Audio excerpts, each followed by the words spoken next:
प्रभुपाद की जय।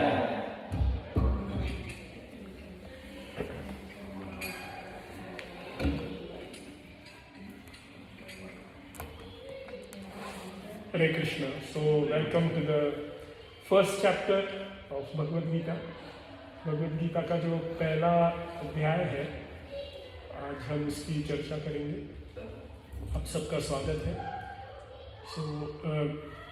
जिनके पास ये भगवद गीता का एडिशन है, इसमें आप अगर इंट्रोडक्शन में जाएंगे प्रस्तावना में, तो स्टार्टिंग में कुछ श्लोक हैं जिनका हम साथ में उच्चारण करेंगे। इनके उच्चारण से इसको मंगलाचरण कहते हैं। इसमें हम गुरु भगवान सभी भक्तों की प्रार्थना करेंगे। ओम नमो भगवते वासुदेवाय।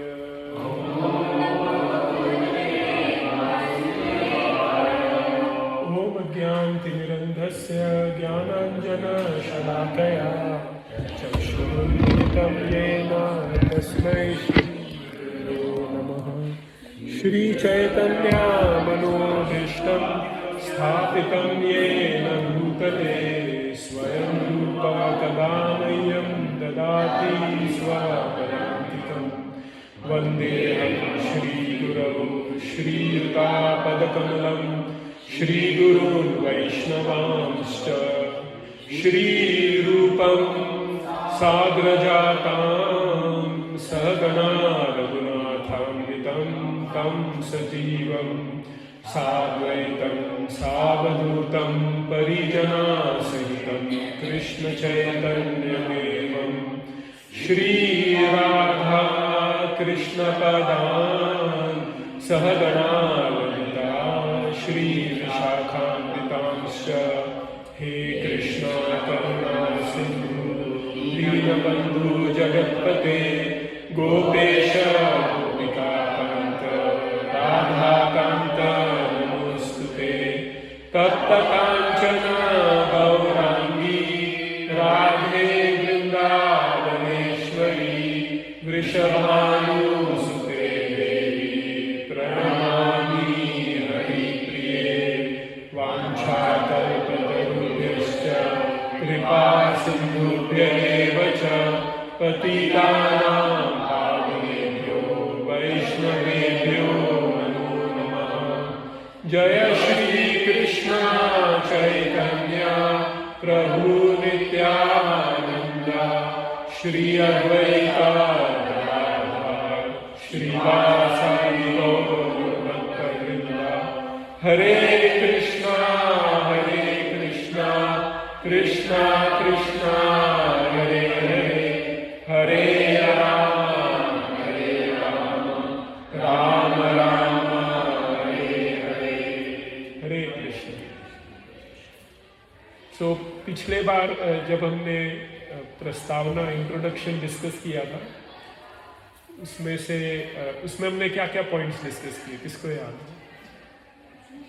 हमने गीता के 5 इम्पोर्टेंट पॉइंट, 5 थीम्स हमने डिस्कस किए थे। कौन कौन से?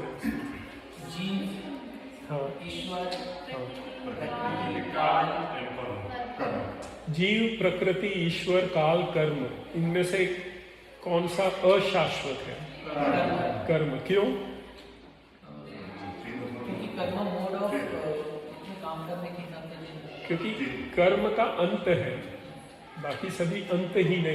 ये प्रश्न मुझे कई लोगों ने पूछा कि इसका क्या अर्थ है कि कर्म शाश्वत नहीं है। देखिए, बाकी जो है आत्मा का कभी नाश नहीं होता, परमात्मा का कभी नाश नहीं होता, समय है वो अनंत है, और जो प्रकृति है ये भी अनंत है। ये कभी प्रकट होती है, कभी अप्रकट होती है, लेकिन अनंत है। लेकिन जो कर्म है, जो जीव कर्म करता है, जब जीव भगवान के धाम में जाता है, जब जीव ये संसार छोड़ता है, तो कर्मों का समापन हो जाता है। इसके लिए कर्म शाश्वत नहीं है, बाकी सभी शाश्वत है। ठीक है, ध्यान में। ओके, ठीक है। सो कितने लोगों ने वो श्लोक याद किया है? बोलिए। अतुल प्रभु, आप बोलिए। ठीक से लिखने की कोशिश की। हाँ ट्राई कीजिए। एकम शास्त्रम देवकी पुत्र गीतम, हाँ एको देवो देवकी पुत्र एव, एकम एको मंत्र मंत्र तस्य नामी नामानि यानि नामानि यानि कर्म एकम तस्य कर्म तस्य देवस्य सेवा। सो कई लोगों ने ये भी पूछा कि इसको उच्चारण कैसे करते हैं। हाँ तो ऑफ कोर्स यूट्यूब के मैंने लिंक भेजे कई लोगों को, लेकिन यहाँ पे मैं बताता हूँ। एको देवम एकम शास्त्रम देवकी पुत्र गीतम, एको देवो देवकी पुत्र एव, एको मंत्रस्तस्य नामानि यानि, कर्माप्य एकम तस्य देवस्य सेवा। साथ में बोलेंगे एक बार। एकम शास्त्रम देवकी पुत्र गीतम, एको देवम देवकी पुत्र एव, एकमंत्रम तस्य नामानि यानि, कर्माप्य एकम तस्य देवस्य सेवा। कौन सा एक शास्त्र कौन सा है? एक ही शास्त्र पढ़ना है लाइफ में, तो कौन सा पढ़ेंगे? भगवद गीता, देवकी पुत्र गीतम, जो देवकी पुत्र ने गाया है, हम वो शास्त्र पढ़ेंगे। एको देवम देवकी पुत्र एवं, एक ही देवता की पूजा करनी है तो किसकी करेंगे? कृष्ण की। और अगर एक मंत्र करना है हमें तो कौन सा मंत्र करेंगे? कृष्ण के नामों का मंत्र करेंगे। और अगर सेवा ही करनी है तो किसकी सेवा करेंगे? कृष्ण की सेवा। ठीक है। सो आज हम भगवद गीता का पहला अध्याय पढ़ेंगे। पहले अध्याय का नाम है अर्जुन विषाद योग। 18 अध्याय है। 18 अध्याय सभी के नाम है योग, जैसे अर्जुन विषाद योग, ज्ञान योग, कर्म योग, भक्ति योग, विराट दर्शन योग। सभी अध्यायों के नाम हम डिस्कस करेंगे जैसे जैसे जाएंगे। पहले अध्याय का नाम है अर्जुन विषाद योग। अर्जुन सबको पता है कौन है, ठीक है। विषाद माने दुख, करेक्ट। योग माने, योग का अर्थ है connection with the Lord, correct. भगवान से जुड़ने को योग कहते हैं। कहते हैं ना, 2 और 2 को योग करेंगे तो 4 बनेगा, यानी जुड़ने को योग कहते हैं। तो जब जीव भगवान से जुड़ता है उस प्रक्रिया को योग कहते हैं। तो ये कैसा योग है? विषाद योग। आपने सुना है कभी? विषाद योग, कर्म योग, ज्ञान योग, अष्टांग योग, भक्ति योग, ये तो सबने सुना है। तो विषाद योग क्या है? अर्जुन अपनी परेशानियों को हाँ भगवान के समर्पित करते हैं। हाँ तो भगवान मुझे आगे के लिए रास्ता दिखाओ, Correct. मार्ग दिखाओ। Correct. So he trying to connect हाँ with, I'm a fighter, I'm clever, हाँ and I'm your friend as well. हाँ लेकिन मैं पूरी तरह जन्य हूँ और आपको समर्पित करता हूँ, मुझे रास्ता दिखाओ। परफेक्ट। सो अर्जुन दुख में भगवान कृष्ण के पास जाता है, तो योग हो गया। भगवान से जुड़ने को योग कहते हैं। तो कारण कोई भी हो, भले ही दुख कारण हो, अक्सर दुख में ही लोग भगवान के पास जाते हैं। खुशी में तो बहुत कम लोग जाते हैं। ऐसे मैंने देखे, खुशी में भी लोग आते हैं, जैसे किसको नौकरी लग गई या शादी हो गई या बच्चा हो गया या एग्ज़ाम में पास हो गए, तो भगवान के यहाँ मिठाई लेके पहुँचते हैं, ये भगवान आपको भोग लगाते हैं। तो उसे हम कह सकते हैं एग्ज़ाम पास योग, विवाह योग। किसी भी कारण से हम भगवान से जुड़े, यही मनुष्य जीवन का अर्थ है। तो जो भी निमित्त से, किसी भी निमित्त से यदि हम भगवान से जुड़ते हैं तो उसे योग कहा जाता है। अर्जुन को दुख हुआ युद्ध भूमि पे, अभी हम पढ़ेंगे पहले अध्याय में अर्जुन किस प्रकार दुखी होते हैं, क्या कारण है उनके दुखी होने का, तो ये सब हम पढ़ेंगे। तो ये दुख से जब हम भगवान से कनेक्ट होते हैं तो वो दुख योग बन जाता है। इसके लिए इस चैप्टर का नाम है, इस अध्याय का नाम है अर्जुन विषाद योग। ठीक है, तो अभी हमारे जीवन में कई प्रकार के दुख आते हैं, है कि नहीं? कई लोग दुख भी देते हैं। तो जी उनको बोलेंगे दरवाजा बंद।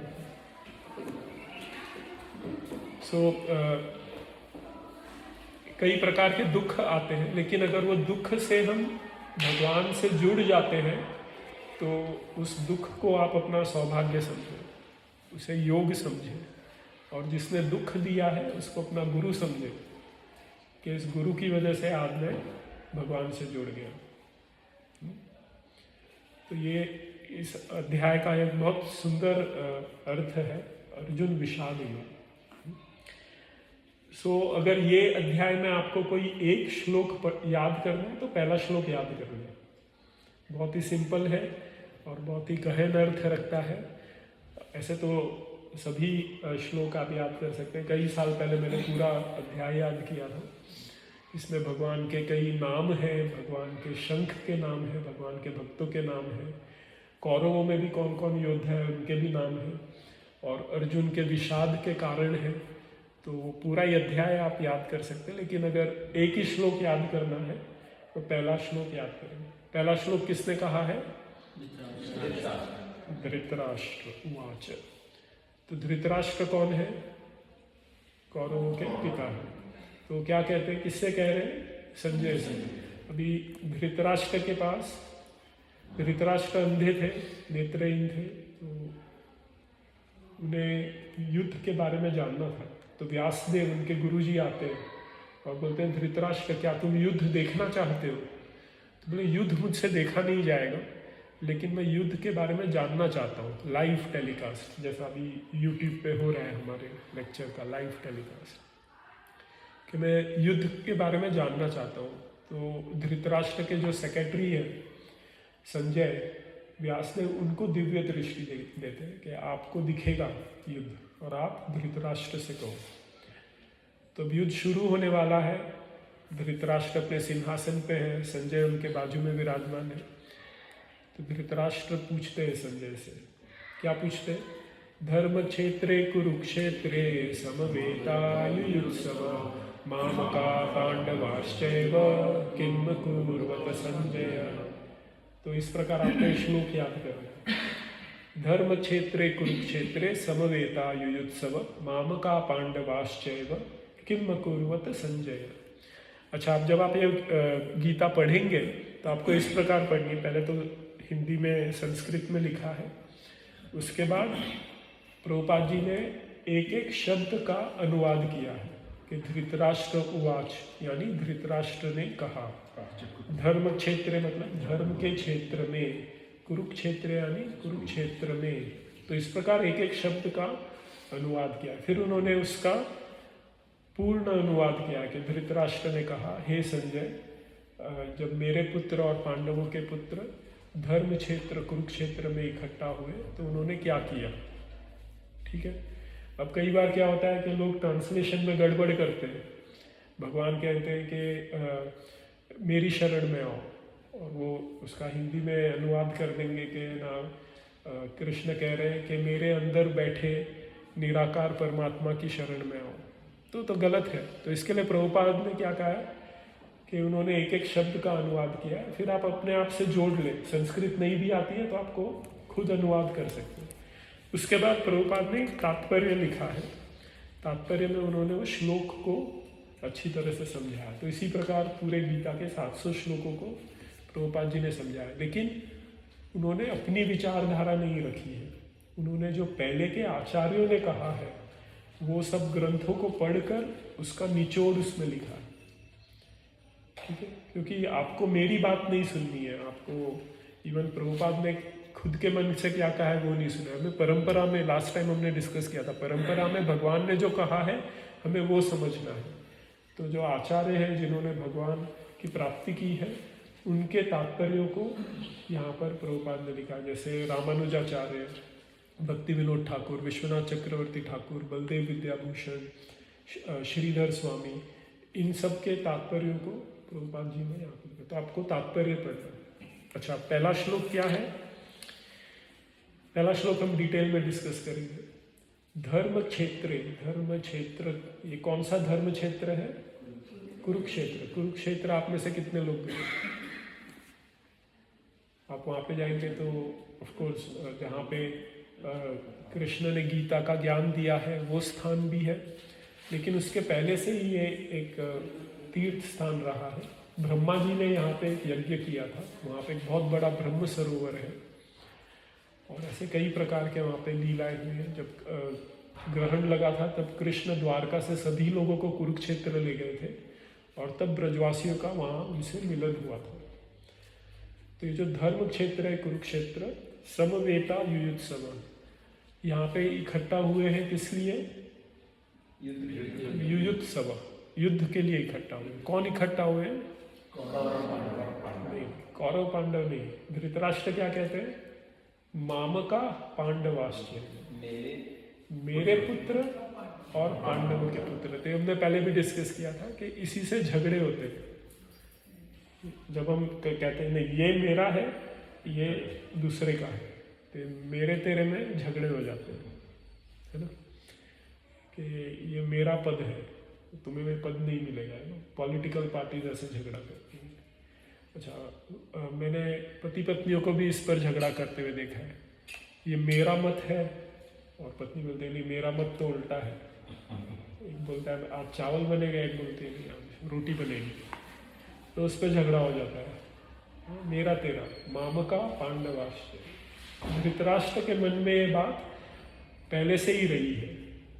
वो स्वयं नेत्रहीन था तो उसे राजा नहीं बनने दिया, लेकिन वो चाहता था मेरा पुत्र जरूर राजा बने।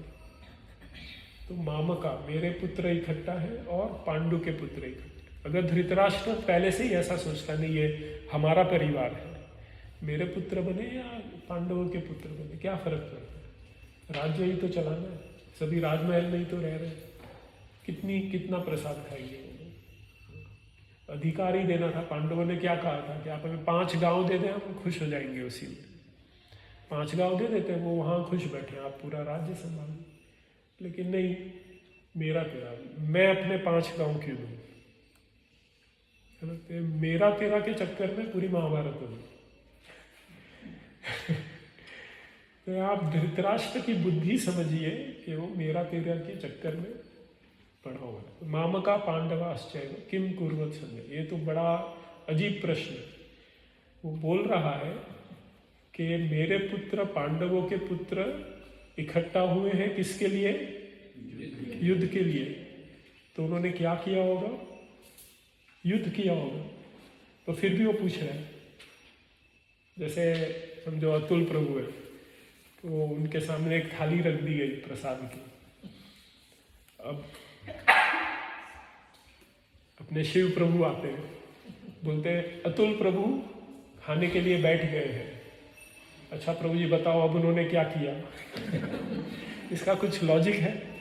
कोई लॉजिक नहीं है। अरे खाने के लिए बैठे हैं तो क्या करेंगे? खाना खाएंगे। ठीक है, कोई कार में बैठ गया है, इंजन ऑन कर दिया है। अब आप पूछो कार में बैठने के बाद, इंजन ऑन करने के बाद उसने क्या किया? क्या किया उसने? गाड़ी ड्राइविंग की। तो इस धृतराष्ट्र को क्या हो गया? ये खुद कह रहा है कि युयुत्सव, युद्ध के लिए ये लोग इकट्ठा हो गए, फिर वो क्यों पूछ रहा है कि क्या कर रहे हैं? अरे युद्ध ही कर रहे हैं। लेकिन उसे पता है कि ये धर्म क्षेत्र में खड़े हैं, कि कोई ऐसे ही युद्ध स्थल पे नहीं खड़े, ये धर्म क्षेत्र में खड़े। तो धर्म क्षेत्र का कौरवों और पांडवों पर अलग अलग प्रभाव पड़ेगा। लेकिन स्थान का बहुत महत्व होता है।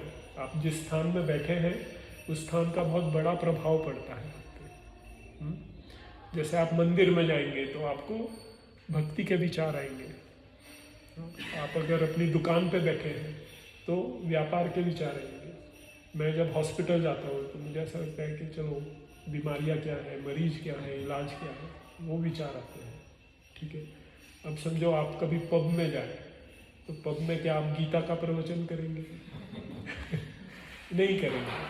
ठीक है, और अगर मंदिर में कोई दारू पीने आ जाए, बोले नहीं मंदिर में बड़ी शांति है, यहाँ बैठ के आप दारू पियोगे, तो उसे भी आनंद नहीं आएगा, है कि नहीं? स्थान का बहुत बड़ा प्रभाव पड़ता है।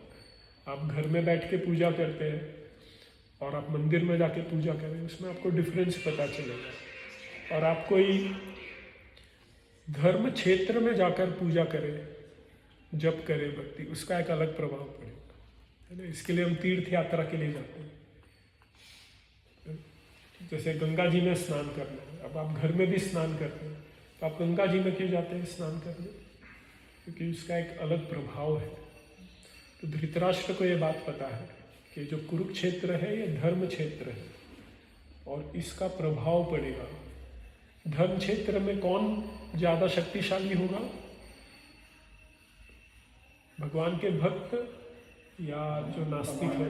भगवान के भक्त, है नहीं? भगवान के भक्त धर्म क्षेत्र में जाकर ज्यादा प्रभावशाली हो जाएंगे। तो कौरवों और पांडवों में कौन ज्यादा शक्तिशाली होगा? पांडव ज्यादा शक्ति। तो इसके लिए उसको चिंता है। उसका गूढ़ अर्थ ये है कि अरे मेरे बच्चों का क्या हो रहा है। इसे ये चिंता नहीं है कि पांडवों का क्या हो रहा है। इसे लग रहा है कि अरे वहाँ युद्ध करने के लिए इकट्ठा हो गए, लेकिन धर्म क्षेत्र में है, धर्म क्षेत्र में पांडव बलवान हो जाएंगे, कौरव कमजोर पड़ जाएंगे। ठीक है, जैसे अगेन एक एग्जाम्पल देता हूँ। अगर कोई आप भक्त हैं, आप पब में जाएंगे तो आपको विचित्र लगेगा, अच्छा नहीं लगेगा, मज़ा नहीं आएगी, आपको ये कहाँ में आ गया। और इसी प्रकार अगर कोई व्यसनी व्यक्ति है, वो मंदिर आएगा तो उसको लगेगा कहाँ आ गया। कई बार मैंने मंदिर में देखा है, लोग आते हैं तो ऐसे आते हैं, तो कम से कम दिखे उनको, शरीर ऐसा सिकुड़ लेते हो, कम से कम शरीर एक्सपोज हो, है ना? टंग घंटा बजाएंगे, बड़ा कसरत करेंगे भगवान के सामने। फिर हम बोलेंगे अभी हमारे मंदिर में तो क्या पूरा प्रसाद मिलता है, पूरी थाली। बोलेंगे प्रसाद नहीं, एक शक्कर का दाना दे दीजिए, बस एक शक्कर का दाना ले लिया, फिर चले गए। बाहर जाते ही ऐसा सीना चौड़ा हो जाता है, तो चलो आज ये खाएंगे, ये खाएंगे, ये खाएंगे, आंखें खुल जाती है। तो क्यों है वैसा? क्योंकि मंदिर में आके वो उनका नेचुरल स्थान नहीं है, तो वहाँ पे वो कमज़ोर हो गए, वो कम से कम समय बिताना चाहते हैं। और भौतिक जगत में जाके वो उनका स्वाभाविक स्थान है, भोगियों का स्वाभाविक स्थान है भौतिक जगत। वहाँ पे सीना चौड़ा, अभी भोग करेंगे, ये खाओ, वो खाओ, ये देखो, वो देखो। तो हमें ध्यान रखना चाहिए कि हमारा स्थान कैसा है। आप घर में जहाँ पे रहते हैं उसको आप शुद्ध रखिए, पवित्र रखिए, भगवान का मंदिर बनाइए, भगवान के मंदिर के सामने बैठ के आप जप कीजिए, अपना योग कीजिए, उसका एक अलग प्रभाव पड़ेगा। तो ये श्लोक में एक ही श्लोक है, लेकिन इसके कई इस पे हम अगर मंथन करें, विचार करें, तो इसमें कई बातें हमें सीखने मिलेंगी कि झगड़े का कारण क्या है, स्थान का क्या महत्व है, धृतराष्ट्र की क्या बुद्धि रही है, क्यों महाभारत हुआ, ऐसे कई हमें विचार समझना है। ठीक है, ठीक है। अच्छा, मैंने अपने जो हमारा व्हाट्सएप ग्रुप है उसमें मैंने पहले अध्याय की रूपरेखा बता दी है आपको। ठीक है, तो उस हिसाब से आपको पढ़ना है। जैसे पहले के 11 श्लोक जो है उसको आप एक ग्रुप में पढ़िए। जैसे समझो पहले दिन आपने भले ही 5 श्लोक पढ़ा, अगले दिन आप 6 श्लोक पढ़िए। ठीक है प्रभु जी? हाँ ठीक है। नहीं, अच्छा, सो आप पहले के 11 श्लोक एक साथ पढ़े तो आपको समझ में आएगा कि हाँ, इसमें एक थीम है कि युद्ध की तैयारी बताई गई। उसके बाद 12 से जो 20 श्लोक है उसमें पांडवों की विजय के क्या निशान है वो बताए गए हैं। तो उस प्रकार आपको लिंक समझ में आएगी, वो कड़ी आपको समझ में आएगी। नहीं तो कई बार क्या होता है, हम पूरे समझो हमने पहले अध्याय में 46 श्लोक है, 46 वर्सेस साथ में पढ़ लिए, फिर पूछे आपको क्या समझ में आया तो ध्यान नहीं रहेगा। पर जैसे आप पहले 11 श्लोक पढ़ेंगे, फिर अगले 9 श्लोक पढ़ेंगे, फिर इस प्रकार से जैसे मैंने लिखा है उस हिसाब से पढ़ेंगे तो आपको समझ में आएगा। ठीक है, तो पहले 11 श्लोक में धृतराष्ट्र ने पूछा कि संजय, मेरे बच्चे और पांडवों के बच्चों ने क्या किया। तो फिर संजय कहते हैं कि दुर्योधन ने जब देखा कि किस प्रकार पांडवों ने अपनी सेना लगाई है, उसका निरीक्षण करके वो किसके पास जाता है? हाँ, द्रोणाचार्य, अपने आचार्य के पास जाता है। पश्यताम पांडुपुत्राणाम आचार्य महतीं चमु व्यूढ़ाम द्रुपद पुत्रेण तव शिष्येण धीमता, कि हे आचार्य, हे द्रोणाचार्य, आप हमारे आचार्य हैं, आप हमारे गुरु हैं। देखिए कि आपके जो शिष्य है धृष्टद्युम्न, जो पांडवों के सेनापति हैं, देखो उन्होंने किस प्रकार सेना लगाई है। तो इसमें उसने व्यंग किया है अपने गुरु पे कि आपने दुश्मनों के सेनापति को ट्रेन किया है और देखो अब उसने क्या खूब बढ़िया सेना सजाई। तो इस प्रकार उसने व्यंग किया है। किस पे व्यंग किया है? गुरु पे। गुरु पे कौन व्यंग करता है? मूर्ख, बराबर है, मूर्ख व्यक्ति गुरु पे व्यंग करता है। तो इससे हमें दुर्योधन की बुद्धि भी समझ में आती है कि उसके लिए गुरु का भी कोई महत्व नहीं है। गुरु ने किसी को ट्रेन किया, आज वो आगे बढ़ गया तो उसे लग रहा है कि अरे गुरु ये आपने क्या कर दिया, आगे मेरे सामने ही खड़े। गुरु की अपनी महत्ता है, गुरु तो पूरे संसार के लिए है कि नहीं? तो भले ही जिसे चाहे उससे ट्रेन करें, उसमें शिष्य का क्या लेना देना। लेकिन ये दुर्योधन की इसमें आपको मेंटालिटी समझ में आएगी। फिर दुर्योधन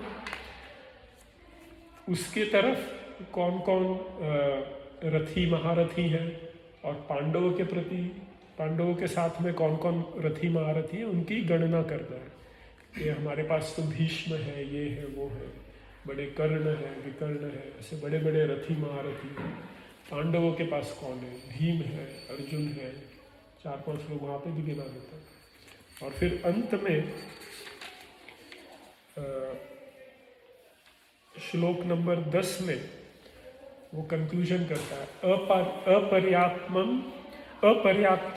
अपर्याप्तम तदस्माकं बलम भीष्माभिरक्षितम पर्याप्तम त्विदम एतेषां बलम भीमाभिरक्षितम, कि हमारे पास इतने सारे सैनिक हैं। कौरवों के पास कितनी? 11 अक्षौहिणी सेना थी, पांडवों के पास 7 अक्षौहिणी सेना थी, तो ऑलमोस्ट 1.5 गुना सैनिक थे कौरवों के पास। उसमें भी वो बोल रहा है कि भीष्म वगैरह जैसे महारथियों से हम संरक्षित हैं, और पांडवों के पास कौन है? भीम और इत्यादि लोग हैं। तो उनका बल अपर्याप्तम है, उनका बल पर्याप्त है, पर्याप्त मतलब लिमिटेड है, और हमारा बल अनलिमिटेड है। तो ये भी एक भौतिक गणना हो गई। मेरे पास 10 लाख रुपए, तुम्हारे पास 10,000 रुपये, तो मैं तुमसे बलवान हूँ, मैं तुमसे बड़ा हो गया। सुना है आपने, है ना? फोर्ब्स की लिस्ट निकलती है कि संसार में कौन सबसे ज़्यादा धनी है। अरे भाई, तुम्हारे पास धन ज़्यादा है, मेरे पास कम है, इससे हम बड़े छोटे कैसे हैं? वो गणना जो करते हैं, कैलकुलेशन जो करते हैं, ये भौतिक लोग करते हैं। जैसे उसके पिताजी ने किया, धृतराष्ट्र ने, मेरे पुत्र पांडवों के पुत्र। दुर्योधन का भी यही है, मेरे सैनिक, मेरे जनरल्स, मेरे रथी महारथी, और पांडवों के पास कौन है? सेम मेंटालिटी है दोनों की। इसके लिए महाभारत चल रही है।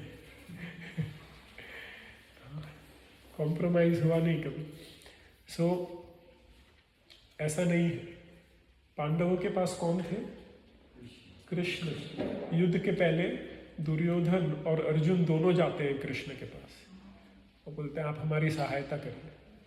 कृष्ण कहते हैं देखो, या तो मेरा सैन्य बल ले लो, मैं पूरी यादवों की फौज दे देता हूँ, एक तरफ वो, दूसरी तरफ मैं, लेकिन मैं शस्त्र नहीं उठाऊंगा। तो बोलते अर्जुन पहले तुम सिलेक्ट करो, पहले मैंने तुम्हें देखा। तो अर्जुन किसे सिलेक्ट करते हैं? कृष्ण को। तो दुर्योधन, उसके तो खुशी की सीमा नहीं रही, बोले मूर्ख है ये, कृष्ण को सिलेक्ट किया और वो भी शस्त्र नहीं उठाएगा, क्या फायदा, युद्ध में जा रहे हो और सैनिक भी नहीं लिया तुमने। वो बोलता है ठीक है भाई कृष्ण, मैं आपकी सेना ले लूँगा। तो ये जो कैलकुलेशन है, इस चक्कर में आप न पड़े, क्योंकि अगर भगवान आपके साथ में है, भगवान आपके सारथी है, तो आपको किसी चीज़ की कोई आवश्यकता नहीं। भगवान यदि शस्त्र नहीं भी उठाते हैं तो भी वो भगवान है, उनकी जो शक्ति है वो असीमित है। आप भगवान भले ही कहे कि नहीं मेरे पास शस्त्र नहीं है, हे भक्त मैं तुम्हें कुछ भी नहीं दूंगा, भक्त फिर भी भगवान को सिलेक्ट करेगा।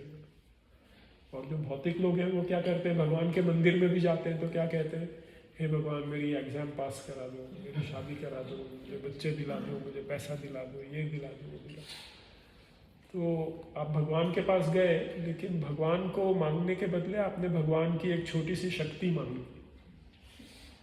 तो इज इट वेरी इंटेलिजेंट, क्या इसमें बुद्धिमानी है? नहीं है, है ना। आप कोई अमीर व्यक्ति के पास जा रहे हैं, उसको बोले यार 1 पाउंड दे दे मुझे, तो उससे भी इंसल्ट लगेगी, मैंने मेरे से मांगा तो भी क्या 1 पाउंड मांगा तुमने, बड़ा आइटम मांगता। तो आप भगवान के पास गए, भगवान से कहा यार मेरे को एक कार दिला दे, या है ना मेरी बीवी मेरा नहीं सुनती है, उसका दिमाग ठीक कर दो आप। आपके करोड़ों जन्म हुए, करोड़ों बीवी, करोड़ों पति, करोड़ों बच्चे रहे हैं, करोड़ों माँ बाप रहे हैं, आपने चलो एक बीवी की बुद्धि ठीक भी करा ली, 30-40 साल आपको लगा शांति से चले गए, फिर मृत्यु आ गई, फिर दूसरे योनि में आ गए। तो भगवान से कुछ ऐसा मांगिए कि भगवान को देने में भी आनंद है। तो यही योग है अर्जुन, विषाद योग। विषाद में वो भगवान से गाइडेंस मांगता है कि मैं क्या करूं। वो ऐसा नहीं कह रहा है कि मुझे ना युद्ध में विजय दिला दो। आप कहीं पे भी ये नहीं पढ़ेंगे कि अर्जुन ने कहा हे कृष्ण ममो विजयम आंक्षति, ऐसा नहीं कहा मैं विजय चाहता हूँ, ऐसा नहीं। वो क्या कहता है कि मुझे समझ में नहीं आ रहा मैं क्या करूं, आप मुझे बताएं। समझ में आया ये टॉपिक? तो ये मतलब हमने पहले के 11 श्लोक का संक्षेप में डिस्कस किया। उसके बाद 12वें श्लोक से जब दुर्योधन द्रोणाचार्य भीष्म इत्यादि के सामने गिड़गिड़ा रहा है कि मेरा ऐसा है मेरा वैसा है, तो भीष्म बोलते हैं चलो इसको थोड़ा मैं उत्साह दिलाता हूँ। तो अपना शंख निकाल के भीष्म अपना शंख बजाते हैं। जैसे क्लास शुरू होने के पहले बेल बजती है स्कूल में, ध्यान है आपको? तो वैसे युद्ध शुरू होने के पहले लोग अपने शंख बजाते हैं। तो भीष्म अपने शंख बजाते हैं और उसके बाद सभी लोग, कोई अपना शंख बजा रहा है, कोई अलग अलग इंस्ट्रूमेंट सब बजाने लगे, युद्ध के नगाड़े बज गए। तो उसमें आप 15वें श्लोक में देखेंगे कि अलग अलग शंखों के नाम दिए गए हैं। पांचजन्यम ऋषिकेशम देवदत्तम धनंजय पौंड्रव दद्मो महाशंको भीम कर्मा वृकोदर। भगवान के शंख का नाम क्या है? पांचजन्य। और अर्जुन धनंजय के शंख का नाम है देवदत्तम। भीम के शंख का नाम है, अगले श्लोक में आप पढ़ेंगे कि नकुल सहदेव, इनके भी शंख का नाम दिया गया है। ठीक है, तो अच्छा, आप में से कितने लोगों के पास शंख है? क्या नाम है आपके शंख? अच्छा, कितने लोगों के पास गाड़ी है? चलो ये बताओ, क्या नाम है आपकी गाड़ी? कंपनी का नाम है, कंपनी का मॉडल का नाम है, गाड़ी का नाम है नहीं। अच्छा, आप कृष्ण को देखिए, उनकी बांसुरी का नाम है, उनके मुकुट का नाम है, उनके शस्त्रों का नाम है, शंख का नाम है। ठीक है, सभी को उन्होंने नाम दिया। क्यों? क्योंकि इसे कहते हैं पर्सनलिज्म, इसको व्यक्ति माना गया है। ऐसा नहीं है कि शंख है यहाँ वहाँ पड़ा हुआ है निर्जीव वस्तु, ऐसा नहीं। शंख को भी आदर के रूप में एक नाम दिया गया है, उसका भी सम्मान किया गया है। तो ये हमारी वैदिक संस्कृति है कि हम सभी का सम्मान करते हैं। कई बार हॉस्पिटल में मेरे कलीग्स पूछते हैं कि आप लोग है ना सूर्य की उपासना क्यों करते हैं, चंद्र की उपासना क्यों करते हैं। तो मैं उनसे कहता हूँ हम सूर्य चंद्र की नहीं, हम पेड़ की भी उपासना करते हैं, हम गाय की भी उपासना करते हैं, और तो और हम कुत्ते बिल्ली का भी सम्मान करते हैं, चींटी का भी सम्मान करते हैं। ये हमारी संस्कृति है, क्योंकि हमने सभी से कुछ ना कुछ ग्रहण किया है कि नहीं। अगर मैंने एक जगह पढ़ा था कि अगर मधुमक्खी ना हो धरती पे तो ये सृष्टि नहीं चलेगी, सब कुछ विनाश हो जाएगा केवल मधुमक्खी के ना होने से। ठीक है, तो मैंने डायरेक्टली तो मधुमक्खी से कुछ नहीं लिया, लेकिन वो अपना काम कर रही है, उसकी वजह से हमें जीवन मिल रहा है। तो हम प्रकृति में सभी का आदर करते हैं, केवल चंद्र सूर्य का नहीं, सभी का आदर, शंख का भी आदर करते हैं, उसे भी नाम देते हैं, उसे भी अच्छी तरह रखते हैं। तो इसे कहते हैं पर्सनलिज्म। तो अगर हम वस्तुओं का इतना आदर कर सकते हैं तो व्यक्तियों का क्यों नहीं। हमारे सामने जो व्यक्ति बैठा है उसे हमें ऐसा समझना चाहिए कि ये मेरा ही भाई या बहन है। कृष्ण हमारे पिता है, ये हमारा भाई बहन है, तो उसके साथ हम उसी प्रकार व्यवहार करें। भगवान का पुत्र पुत्री समझ के उनके साथ व्यवहार करें। हमारा स्वभाव ऐसा होना चाहिए कि हम दास हैं भगवान के। ये जो सामने व्यक्ति बैठा है ये भगवान के पुत्र है, तो उसके प्रति भी दास भाव रखना चाहिए कि इसको मैं कैसे सहायता करूँ, इसकी मैं कैसे सेवा करूँ। तो ऐसा स्वभाव होगा तो फिर पूरे संसार में मिठास आ जाएगी। तो माम का पांडवा चल वाला स्वभाव रहेगा तो झगड़े ही होते रहेंगे। ठीक है, तो हमें उस मानसिक स्थिति से हमें ऊपर उठना है कि ये भी भगवान, ये आपके जो पति पत्नी है ये भी भगवान के ही व्यक्ति, ये भी भगवान के पुत्र है, तो उनको भी वैसा ही ट्रीट कीजिए। जो बच्चा है ये भी वैसा ही है। ठीक है, तो सबको हम उस दृष्टि से देखेंगे तो उनका भला सोचेंगे। तो वेदों में एक मंत्र आता है, सर्वे भवन्तु सुखिनः सर्वे सन्तु निरामयाः सर्वे भद्राणि पश्यन्तु माँ कश्चित् दुःखं भाग्। हमारी संस्कृति ऐसी कि सभी सुखी रहे, सभी स्वस्थ रहे, सभी मंगलमय देखें, कोई कभी दुखी न। ये हमारी, तो इसको हमें हमेशा ध्यान में रखना है। हमें ये सोचना है कि हमारी बुद्धि कहीं धृतराष्ट्र दुर्योधन जैसी तो नहीं हो रही। उधर से हट के हमें अपनी बुद्धि भगवान में रखना। ठीक है, तो ये जब शंख बजते हैं तो उसका क्या प्रभाव होता है कि कौरवों का हृदय व्यदार है, उनका हृदय बोलते ना चूर चूर हो जाता है, और भगवान और भक्तों के हृदय में आनंद। तो उससे हमें पता चल गया है स्टार्टिंग में ही किसकी जीत होगी, भगवान के भक्तों की। तो ये 12 से 20 श्लोक में ये डिस्कस किया।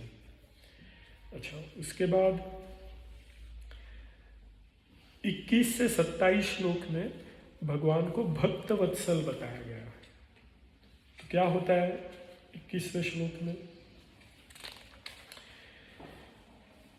अर्जुन भगवान को कहते हैं, सेनयोर उभयोर मध्ये रथम स्थापयमेच्युत यावद एतान निरीक्षेहम योद्धु कामान अवस्थितान कैमर्या सह योद्धव्यम अस्मिन रण समुद्र में।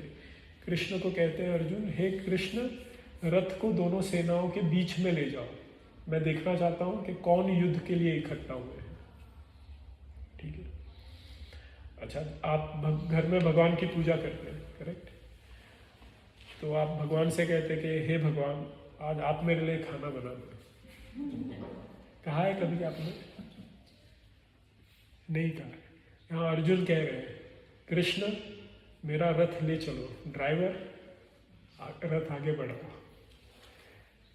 तो ये एक बहुत ही प्रेम भरा संबंध है अर्जुन और कृष्ण का। हम जनरली भगवान की दास रूप में सेवा करते हैं, लेकिन अर्जुन जो कृष्ण के सखा है, तो आप पढ़ेंगे आगे जाकर, जब भगवान का विराट रूप दर्शन करते हैं अर्जुन, तो अर्जुन कहते कि अरे कृष्ण, मैं तो तुम्हें अपना सखा समझता था, तुम तो भगवान हो। और कभी कभी फ्रेंड्स में कैसा होता है कि जैसे मेरा नाम दीपक है तो कई मेरे फ्रेंड्स मुझे दीपू बोलते हैं, ऐसे ही अर्जुन कृष्ण को कभी कभी कहते थे, अरे यादव इधर आ। या कभी कभी सो रहे हैं, अर्जुन अपना पैर कृष्ण के ऊपर रख देते थे, या एक ही थाली में बैठ के खाना खा रहे हैं। तो मित्रों में ऐसा चलता है। तो अर्जुन कृष्ण के सखा है और इसके लिए कृष्ण अर्जुन के सारथी भी बन जाते हैं। कभी कभी होता है ना, फ्रेंड बोलता है अरे आज तू बैठ, मैं चलाता हूँ तेरी गाड़ी, फिर तुम कहोगे आज यहाँ जाना है वहाँ जाना है, तो उसी प्रकार जाएगा। तो इसके लिए अर्जुन कृष्ण के क्या कह के संबोधित करते हैं? अच्युत। अच्युत यानी जिसका कभी पतन न हो, कि मैं आपको कह रहा हूँ कि मेरा रथ सेना के बीच में ले जाए, आपको आदेश दे रहा हूँ, लेकिन इसका अर्थ ये नहीं है कि आप मुझसे छोटे हो गए, आप मेरे नौकर हो गए, आप अच्युत हैं, आपका पद वही है। तो प्रेमवश आप सारथी बने हुए हैं।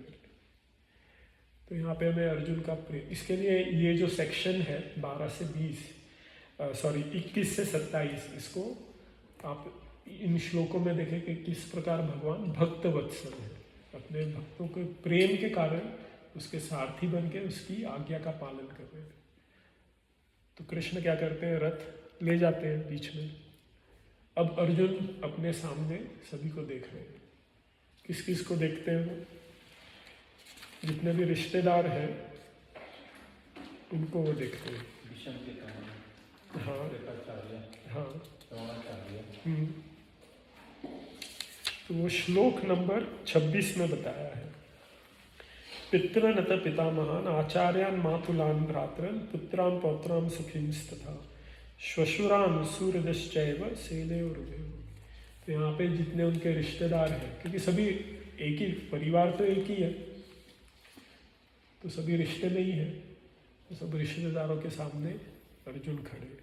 और अर्जुन उनको देखकर उनको क्या होता है? अर्जुन को विषाद होता है, कह रहे किससे मैं लड़ रहा हूँ। अच्छा ये देखिए, आज के ज़माने में कलयुग को 5000 साल हो गए कि रिलेटिव से लड़ने में किसी को कोई प्रॉब्लम नहीं होती। मैं एक बार लंदन में सोहो टेम्पल में क्लास ले रहा था, इसी भगवद गीता पहले अध्याय के। तो मैंने कहा देखो अर्जुन के सामने कितनी विषम स्थिति है कि उसे अपने भाइयों से और ससुर से और इन लोगों से लड़ाई करनी पड़ रही। आपके सामने कभी ऐसी स्थिति आई है कि आपको अपने रिश्तेदार को मारना पड़े?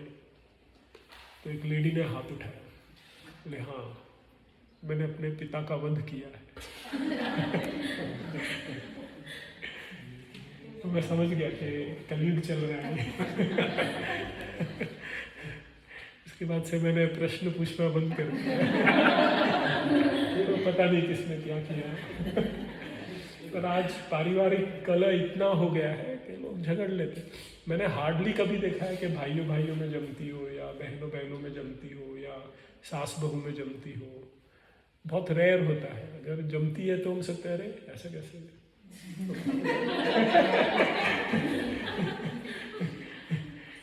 क्या सास गूंगी है, बहू बहरी है, क्या मसला क्या है, ऐसा कैसे हो रहा है। तो अर्जुन ऐसा नहीं है। अर्जुन बहुत ही सभ्य भक्त है। तो अपने रिश्तेदारों को देखकर, रिश्तेदार उसको मारने के लिए रेडी है, करेक्ट।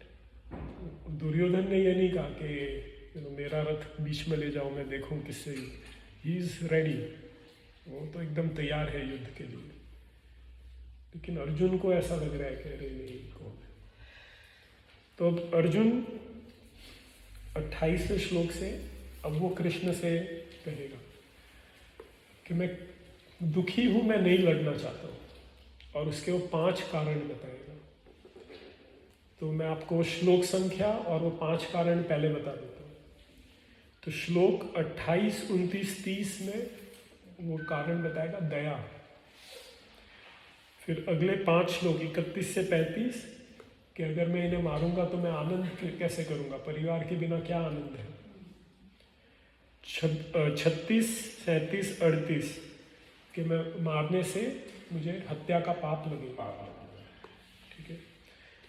फिर 39, 40, 41, 42, 43 ये 5 श्लोकों में वो कहेगा कि जो अगर मैं सबको मार दूंगा तो जो परिवार की जो परंपराएं हैं वो नष्ट हो जाएंगी, मुझे नहीं मालूम।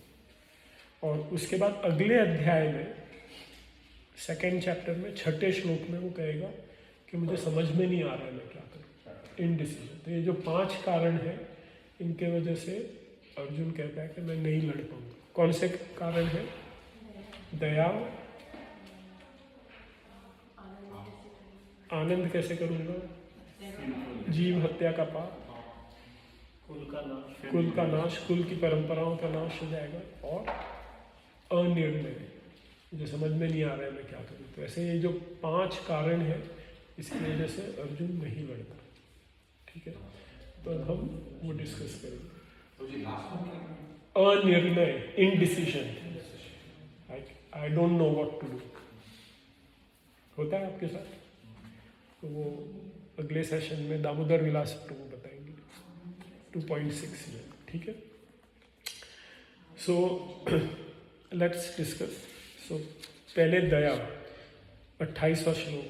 अर्जुन उवाच दृष्ट्वेमं स्वजनं कृष्ण युयुत्सं समुपस्थितं सीदन्ति मम गात्राणि मुखं च परिशुष्यति वेपतुश्च शरीरे मे रोमहर्षश्च जायते गाण्डीवं संसृते हस्तात् त्यक्चैव परिदह्यते न च शोक्नुम् अवस्थातुं ममतीव च मे मनः निमित्तानि च पश्यामि विपरीतानि केशव।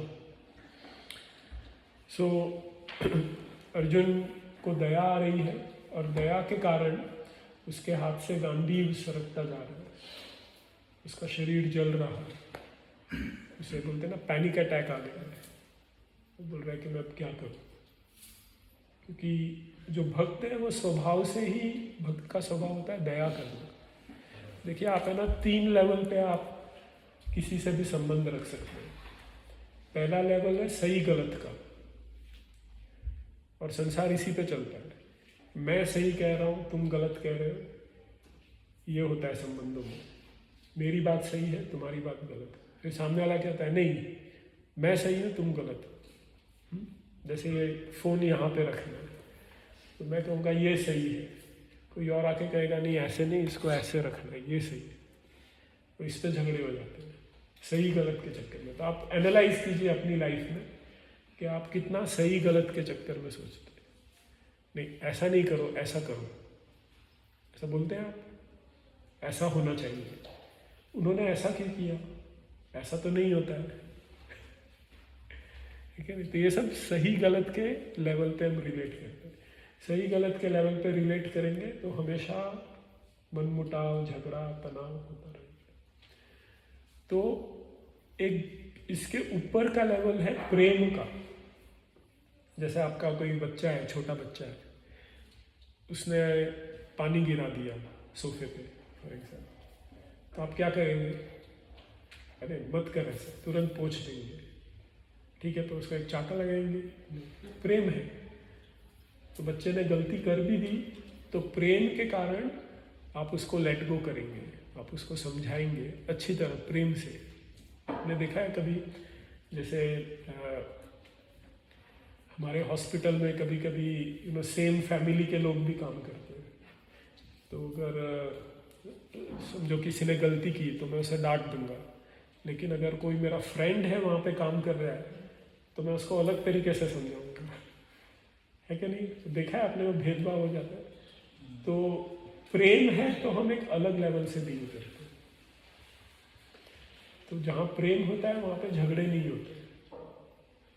अच्छा, तो आप कभी पूछ सकते हैं कि अच्छा प्रभु जी, समझो किसी से प्रेम नहीं है, किसी से संबंध नहीं है, तो हम क्या करें? तो हमें दया भाव का रखना चाहिए। दया भाव यानी सामने वाले ने गलती की है, हम उसको पनिश कर सकते हैं, हमारा अधिकार भी है पनिश करने का, लेकिन हम सोचते हैं कि चलो नहीं, मैं इसे प्रेम से समझा, इसको दया कहते हैं। तो जो भक्त का स्वभाव होता है वो दया रखने का स्वभाव है। आप में से जो भी लीडरशिप पोजीशन में है, बॉस है कोई कंपनी के, या आप घर में हस्बैंड है या वाइफ है, या आप माता पिता हैं, जो भी है आपका एक लीडरशिप का कहीं पे भी रिलेशन है, तो आप हमेशा दया भाव रखें। प्रेम है तो है ही, अच्छी बात है, तो प्रेम नहीं भी है तो दया भाव रखेंगे। चलो गलती हो गई, आप ड्राइव कर रहे हैं, किसी ने आपको कट कर दिया, तो हॉर्न बजाने की क्या जरूरत है? तो कट तो कर दिया उसने, कि हॉर्न बजाने से वो रिवर्स थोड़ी ना हो जाएगा। टाइम मशीन थोड़ी ना है हॉर्न, वो रिवर्स हो जाएगा फिर ठीक हो जाएगा, नहीं। लेट गो कीजिए। आप गुस्सा करेंगे, वो गुस्सा करेगा, झगड़ा होगा, कार रुकेंगी, रास्ते पे आके मारपीट होगी, क्या फायदा? अपने लेट गो कर दिया, चलो कोई बात। सही गलत पे सोचेंगे तो झगड़ा हो जाएगा। प्रेम तो उससे है नहीं, पता नहीं कौन चला रहा है। अच्छा समझो गाड़ी रोक ली, आपका बॉस निकला उसमें, अरे सॉरी सर मेरी गलती नहीं। दया रखिए, दया भाव रखेंगे तो कभी गलत नहीं जाएंगे। ठीक है, लेट गो कीजिए। संसार में क्या रखा है, कितने साल यहाँ पे रहना, ये व्यक्ति कितने दिन जिंदा रहेगा। अभी हाल ही में मेरे एक बहुत अच्छे परिचित को पता चला कि उनको एक बहुत सीरियस प्रॉब्लम हो गई है। अभी आज दिन में ही सुबह मैसेज आया उनका। तो अब मुझे ऐसा लग रहा है कि अरे मैंने उनके साथ ज़्यादा टाइम नहीं बिताया, I could have spent more time with him. और उनके जो भाई है उनको लग रहा है मैंने बिना बात का उससे झगड़ा किया। तो ऐसा ही सोचिए, संसार कितने समय के लिए हम यहाँ पे हैं, तो क्यों किससे संबंध खराब करके चले। दया भाव रखें, ठीक है, नहीं है तो हरि बोल, है ना। अपना मन शांत रखें, आपका मन शांत रहेगा तो आप पे कोई प्रभाव नहीं पड़ेगा। आप विचलित होंगे तो आप पे ही प्रभाव पड़ेगा। आग का गोला आप हाथ में पकड़ेंगे तो आप ही जलने वाले हैं, और कोई नहीं जले। तो ये हमें एक दया भाव रखनी चाहिए। तो अर्जुन को दया है, ये मुझे मारने के लिए रेडी है और फिर भी उसको दया भाव। तो ये भक्त का एक स्वभाव, ठीक है। अच्छा, उसके बाद में अर्जुन कहते हैं कि न च श्रेयो न पश्यामि हत्वा सजनमाहवे न कांक्षे विजयम कृष्ण न च राज्यम सुखानि च। कि अपने रिश्तेदारों को मारकर मुझे इसमें कोई भला नहीं दिख रहा है, मुझे ऐसा राज्य नहीं चाहिए, मैं इसमें कैसे सुखी रहूँगा। आपको समझो, अगेन कार का एग्जांपल लेता हूँ। आपको एक कार चाहिए, आपने किसी हत्या करके वो कार कीज ले ली, कार लेके जा रहे हो, क्या आपको आनंद आएगा उसमें? नहीं।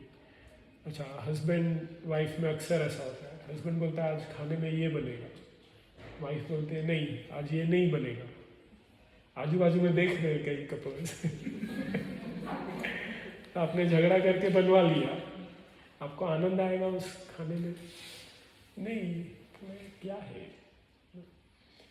तो अर्जुन का भी एक स्वभाव है, ये सोच रहा है कि चलो युद्ध करके, कृष्ण कहेंगे नहीं नहीं युद्ध करो, युद्ध कर दिया, ये सबको मार दिया, उसके बाद मैं कैसे सिंहासन पर बैठता हूँ, क्योंकि ये कौन है, मेरे भाई तो है, रिश्तेदार तो इनको मार के मुझे कैसे आनंद है। ठीक है, बराबर बात है, ठीक है। क्योंकि कृष्ण बाद में जाके ये सब गलत कहेंगे, कृष्ण यानी गलत सोच रहे हो तुम। भक्त अपने तरीके से सही है, भगवान अपने तरीके से सही है। भगवद गीता को समझने का यही बोलते ना की है, भगवद गीता को समझने की यही चाबी है कि अर्जुन अपने स्थान पर वो सोच रहे हैं भक्त के स्वभाव के कारण उनमें दया है, तो सोच रहे हैं कि मैं इन्हें नहीं मारूं, ऐसे राज्य का क्या फायदा। ठीक है, पर अपना कर्म भूल गए कि वो क्षत्रिय है, तो क्षत्रिय के लिए युद्ध करना आवश्यक है। जैसे डॉक्टर है, अगर आपको कोई बीमारी हो गई, समझो कोई ट्यूमर हो गया, ऑपरेशन करना है, आप लेट गए ऑपरेशन टेबल पे, और फिर डॉक्टर को लगता है नहीं यार ये तो हिंसा है, मैं खून खराबे में विश्वास नहीं रखता। आप बोले अरे यार इधर मैं मर रहा हूँ, देखो मैंने फीस किस लिए दी है, ऑपरेशन के लिए दी है, कम ऑन डू इट। नहीं, आज दया भाव आ गया। ठीक है, दया भाव ऑपरेशन थिएटर के बाद बाहर कर देना, अभी यहाँ पे your duty is to do operation, आप ऑपरेशन करो। सैनिक है, युद्ध में खड़ा है, उसकी ड्यूटी है फाइट करना। वो वहाँ पे दया भाव नहीं कर सकता। अगर वो फाइट करेगा तो उसे परमवीर चक्र मिलेगा, और फाइट नहीं करेगा तो कोर्ट मार्शल होगा।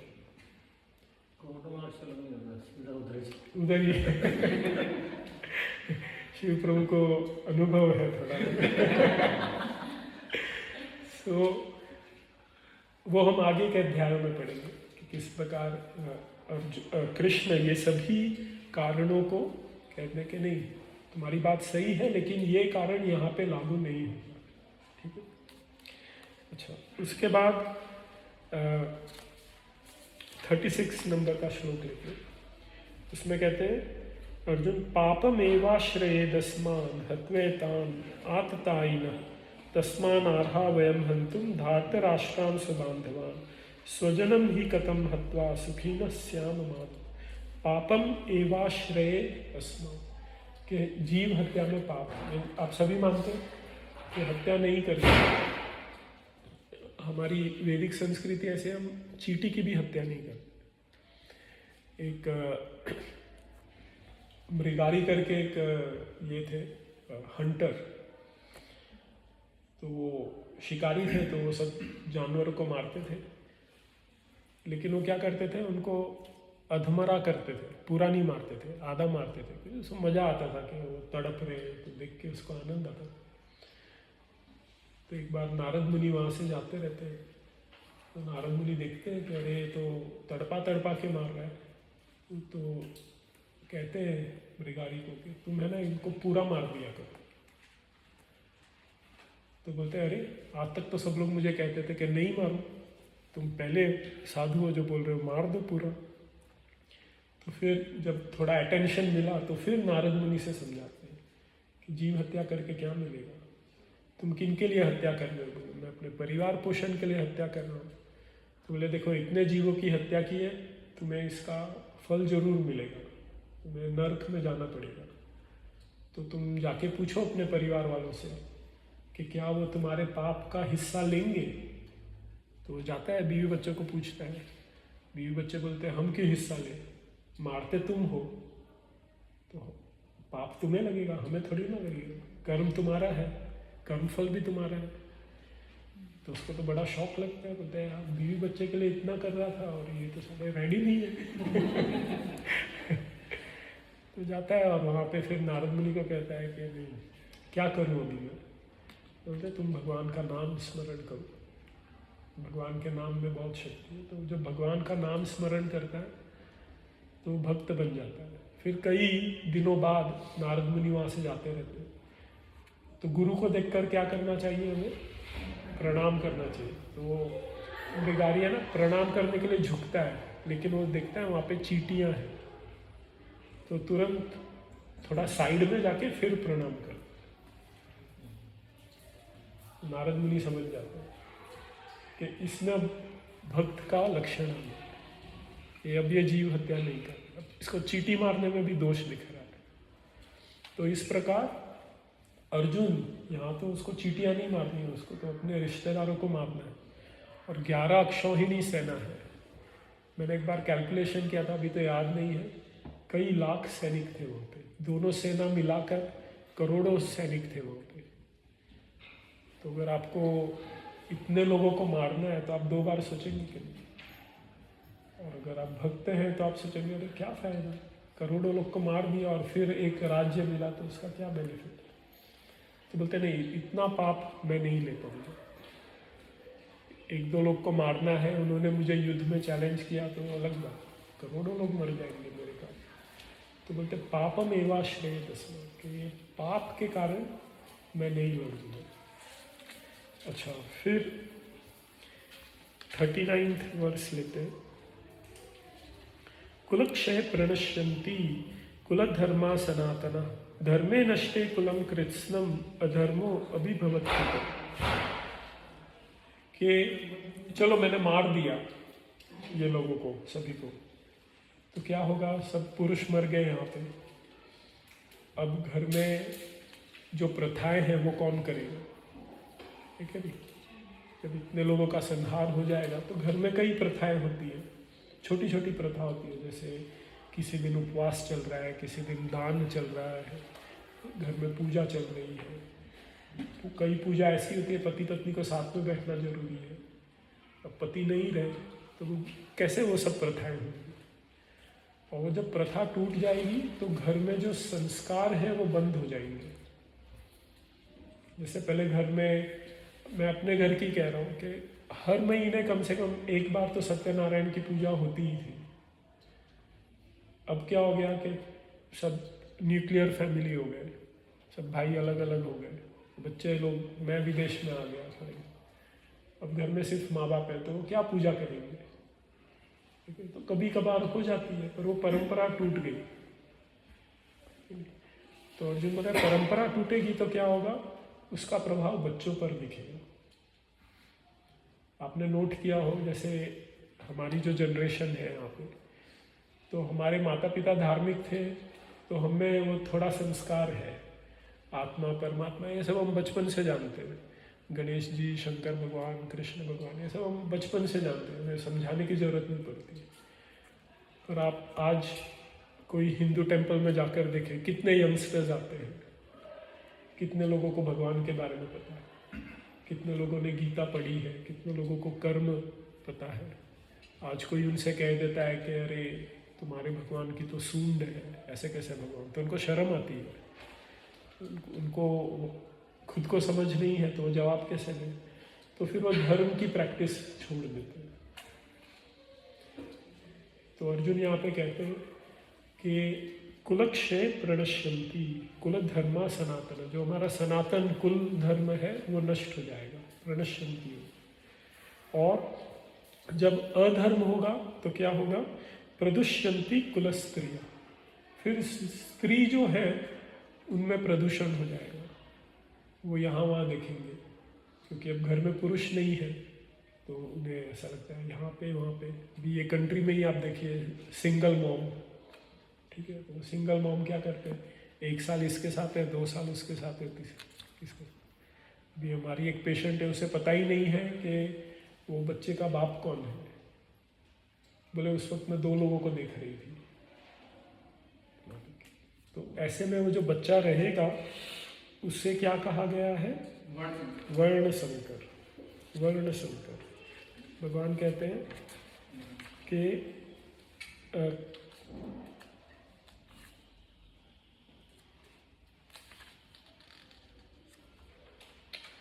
40वें श्लोक में, स्त्रीषु दुष्टाशु वार्ष्णेय जायते वर्ण संकर।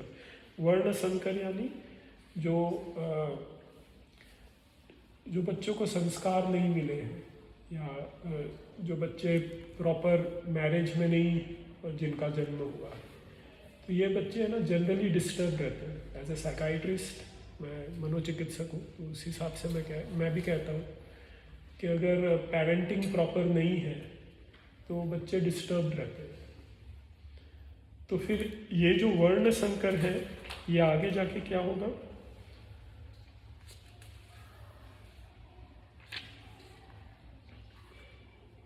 दोषे रहते, संकरो 41वां श्लोक, संकरो नरकायेव कुलज्ञानाम कुलस्य च। तो ये जो वर्ण संकर है, इनको संस्कार नहीं है, इनको धर्म का ज्ञान नहीं है, तो ऐसे बच्चे पाप कर्म में लिप्त होकर नरक की तरफ जाते हैं। तो उसका दोष किसे लगेगा, अर्जुन को।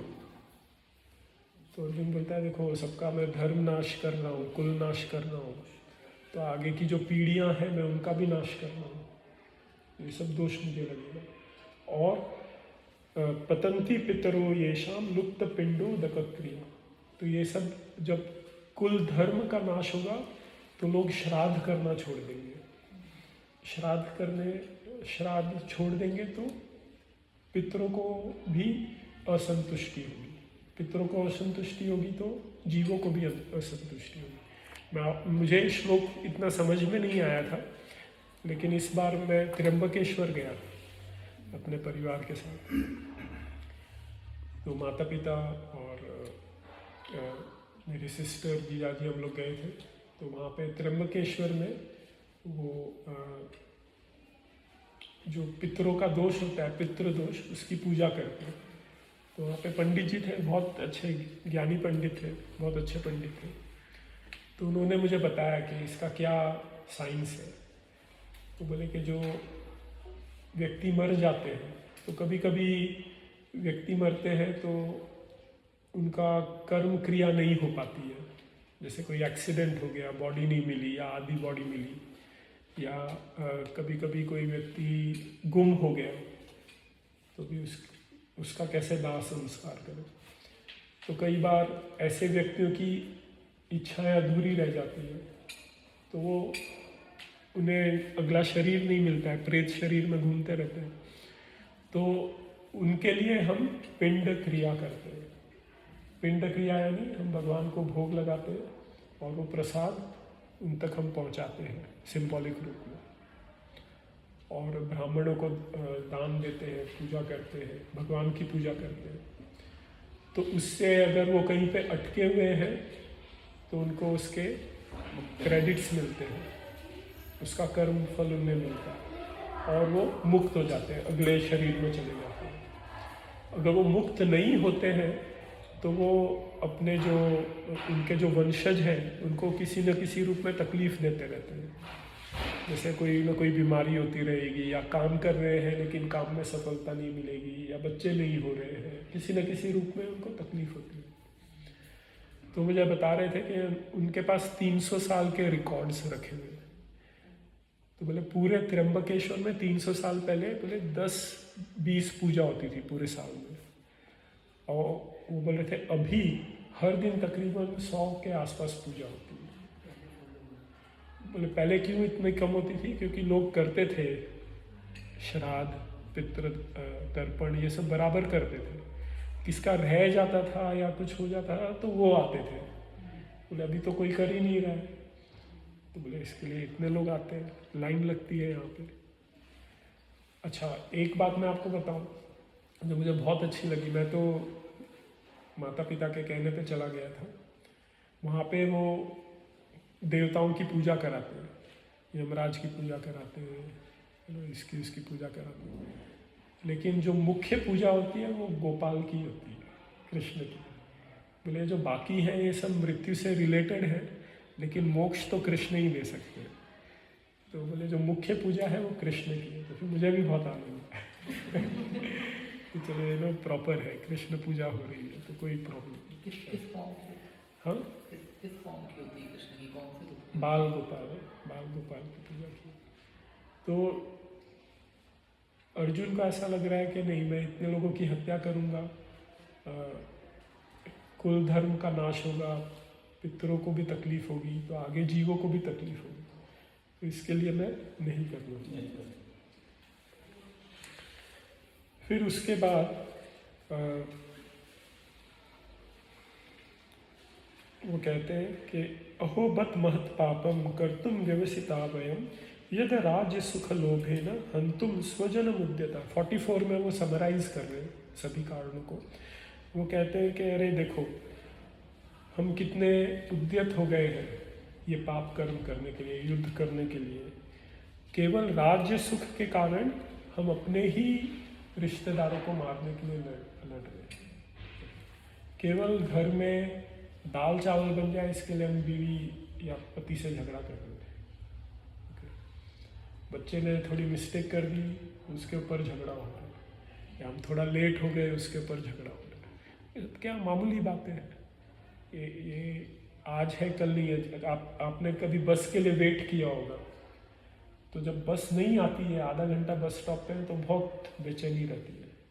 जब बस आ जाती है तुरंत बैठ के वो भूल जाते हैं आधा घंटा वेट किया, तुरंत वो माइंड से निकल जाता है। मैंने तो 3 साल तक बस के लिए वेट किया बॉम्बे में, और कई सालों तक तो ट्रेन के लिए वेट किया, लेकिन आज वो कष्ट नहीं होता है। तो उस वक्त ऐसा लगता है अरे यही है अगर भगवान उस वक्त प्रकट हो जाए तो ऐसा वही मांगने का इच्छा करेगा, भगवान ट्रेन टाइम पे ही कर दे यार, बहुत लेट हो रहा है मेट्रो खराब हो गई थी तो 1.5 घंटा में मुझे नहीं पता लगा मेट्रो खराब हो गई। तो पता नहीं सब फंस गए मेट्रो के अंदर, तो सब बातें कर रहे हैं। तो मुझे नहीं एहसास हुआ कि मेट्रो खराब हो गई। तो मेरे को और खराब हो गई, कोई दिक्कत नहीं है। मैं रामायण पढ़ रहा था उसमें फोन में, तो मेरे को था जितना देर खराब रहेगी मैं रामायण ही पढ़ता रहूँगा। ये भी कर दूँगा। करेक्ट, ये तो पॉजिटिव स्पिन नहीं, होता पता ही है। नहीं चलता, पता नहीं चलता खराब है। मुझे पता है, मैं जब बस के लिए वेट करता था तो ऐसा लगता है अरे यार आ जाए बस, बहुत लेट हो रहा है, उधर पेशेंट्स बैठे होंगे, तकलीफ हो जाएगी। पर बस आ जाती है, फिर वो भूल जाते हैं, फिर वो याद नहीं रहता। तो ये जो झगड़े भी होते हैं ये वो क्षणिक होते हैं। उस वक्त ऐसा लगता है अरे ये तो बहुत बड़ा इश्यू है, फिर अगले दिन लगता है अरे क्या था, कुछ नहीं था, कोई कारण था ही नहीं झगड़ा, चलो हाँ बोल देता मैं, तुम्हारी जीत मेरी हार। किसी को लड़ाई होती है रीजन नहीं पता नहीं चलता। नहीं पता, हाँ कि करेक्ट। लड़ाई क्यों होती है, अगर ये पूछो तो क्या लड़ रहे हैं ये पता नहीं, reason नहीं। हस्बैंड भी आपका कार्य करेगा। जैसे कलयुग है तो कलयुग में ऐसा है,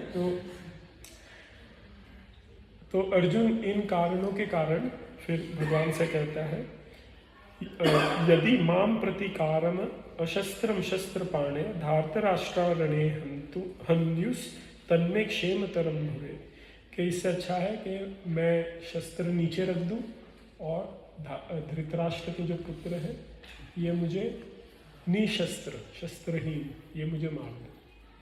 और इस प्रकार संजय उवाच, आखिरी श्लोक, एवं उक्त्वा अर्जुन संख्ये रथोपस्थ उपविशत विसृज्य सशरम चापम शोक संविघ्न मानसे।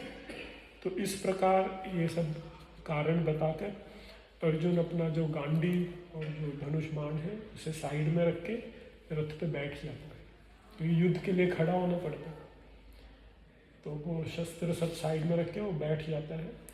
और शोक संविघ्न मानस, उसका मन कैसा है, शोक संविघ्न, एकदम उदास हो गया, उदास से परिपूर्ण, एकदम भर गया उसका मन, एकदम सीवियर डिप्रेशन हो गया उसको, और रथ पे बैठ गए। तो आप कभी आए हैं अर्जुन की पोजीशन में, अपनों से ही झगड़ा करना है और फिर ऐसा क्या करूँ, फिर ऐसा लगता है अरे यार छोड़ो सब, हुआ है ऐसा पोजीशन, करेक्ट, सब मुंडी तो हिला रहे हैं। तो इस पोजीशन में आप क्या करते हैं, आप भगवान के पास जाते हैं। अगर भगवान के पास जाते हैं तो आपको जिसके कारण भी झगड़ा हुआ है उसे धन्यवाद देना चाहिए कि आपके कारण मुझे भगवान की याद आई। विषाद योग, अर्जुन विषाद। ठीक, तो अभी हम ये भगवद गीता का स्टार्टिंग पॉइंट है कि अर्जुन को अपने रिश्तेदारों से युद्ध करना है, लेकिन दया भाव के कारण, पाप के भय के कारण, राज्य कैसे भोगूं इसके कारण, सब कुल धर्म का नाश होगा वो नहीं होना चाहिए, अनिर्णय, ये सब कारणों के कारण अर्जुन अब सोच रहा है कि मैं युद्ध न करूं। अब उसका जो कर्म है, क्षत्रिय का कर्म, उससे वो विमुख हो गया। तो अगले अध्याय से हम देखेंगे कि भगवान उसका कैसे उसका प्रत्युत्तर देते हैं।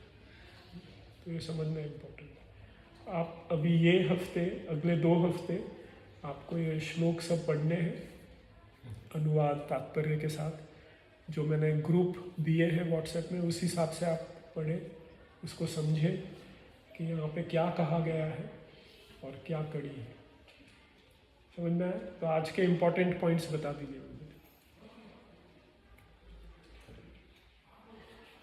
पहले श्लोक से क्या सीखा हमने,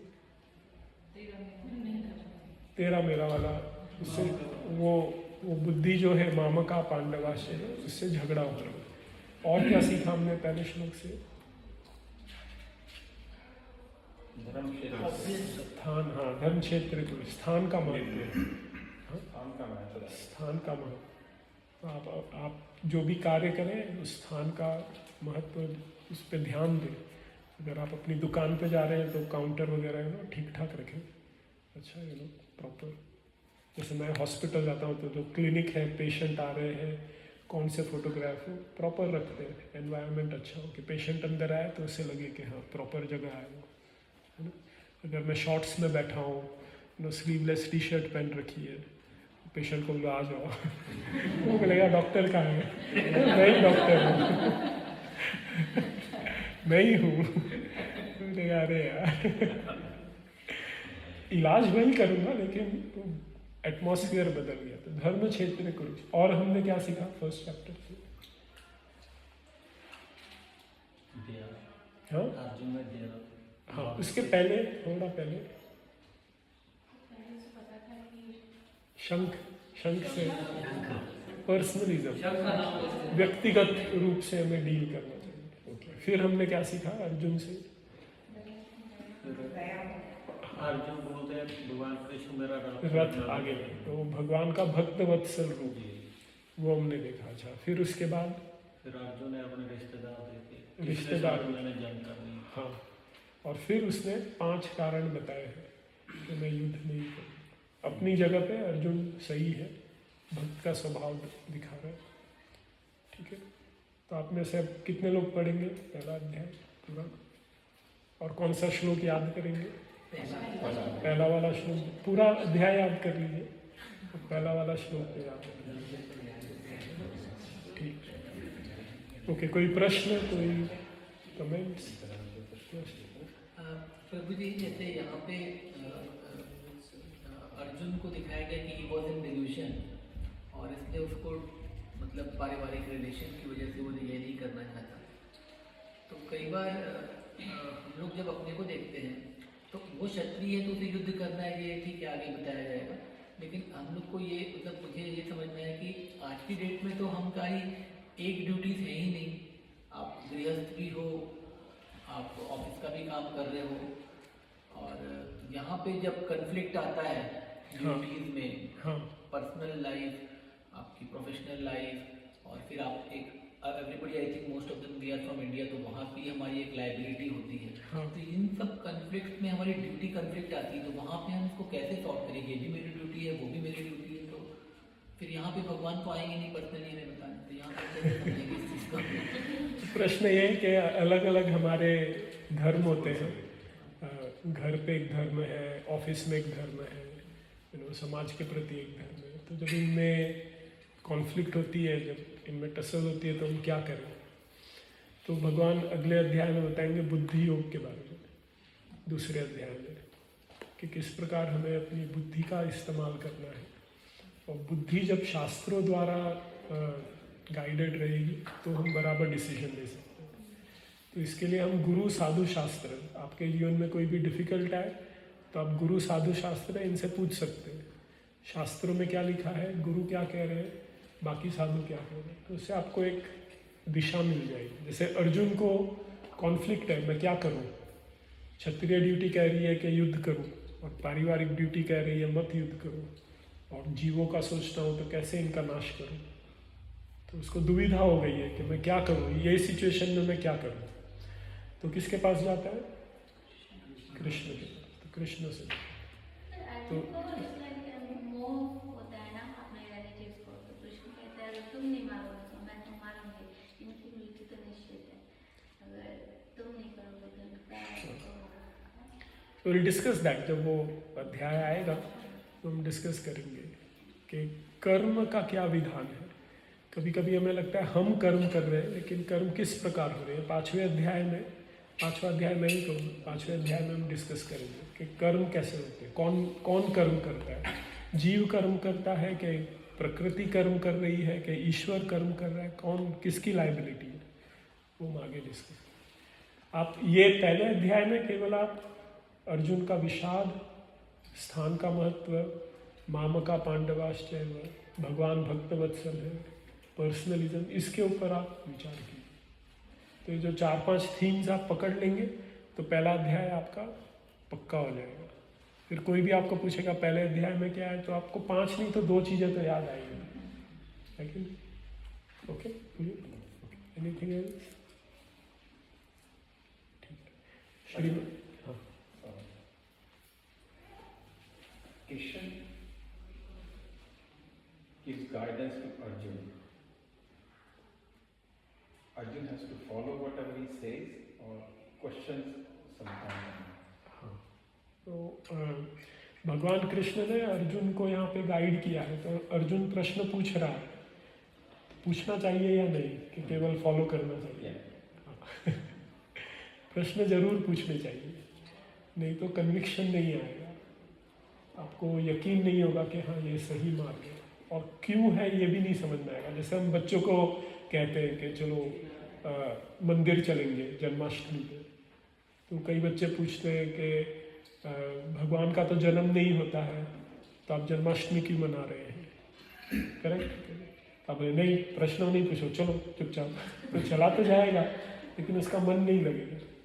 तो जब उस प्रश्न का हम अच्छी तरह उत्तर दे देंगे, समाधान हो जाएगा, तो वो बच्चा आगे डिसाइड करेगा। इसके लिए 18वें अध्याय में एंड में भगवान कृष्ण अर्जुन को कहते हैं कि हे कृष्ण, मैंने तुम्हें समझा दिया, 700 श्लोक हो गए हमारे, क्या तुम्हें समझ में आया?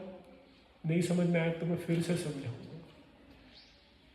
तो फिर अर्जुन कहते हैं कि नहीं, आपने जो कहा मुझे समझ में आया, अब आप जैसा कहेंगे मैं वैसा ही करूँगा। तो पूरा नॉलेज हो गया तब आप समझेंगे। जैसे कई बार मेरे पास मरीज आते हैं, समझो उनको डिप्रेशन है, मैंने दवा लिख के दी, तो वो पूछते हैं कि ये दवा लेनी चाहिए, इसका क्या साइड इफ़ेक्ट है, कितने दिन लूँ, और कोई दवा है क्या? तो अगर मैं कहा मैं डॉक्टर हूँ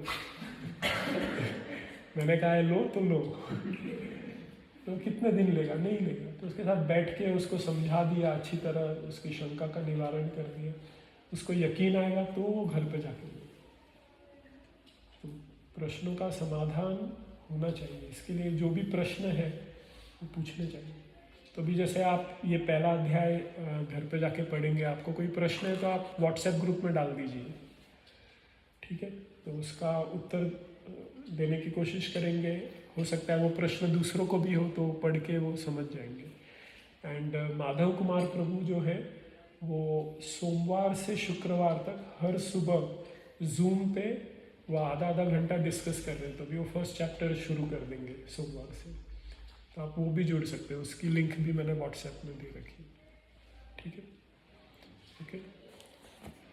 श्रील प्रभुपाद की जय। श्रीमद् भगवद गीता की जय। कृष्ण अर्जुन संवाद, अर्जुन विषाद योग की जय।